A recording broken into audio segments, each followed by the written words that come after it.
বাংলাদেশের প্রথম ডিজিটাল শিশুতোষ চলচ্চিত্র দূরবীনের প্রিমিয়ার শো হলো বৃহস্পতিবার।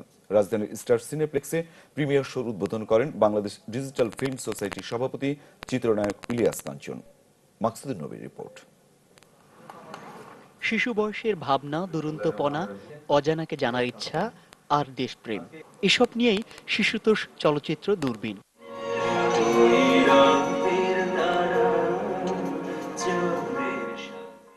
হঠাৎ মাকে হারানোর পর একটু শিশুর সময় কাটে কেবল মার কথা মনে করে। মাকে তো আর ফিরে পাবে না, তাই দেশকে ভালোবেসে মাকে পেতে চায় সে।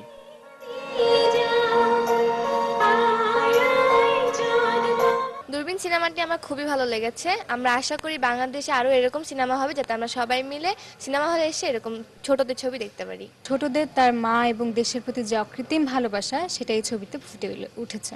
শিশুদের সিনেমা হলে যে শিশুদের একটা ভিড় বাড়বে, এটা আশা করি, এবং আগামীতে যাতে এরকম আরো নতুন চলচ্চিত্র আসে, আমরা সেই আশা করব।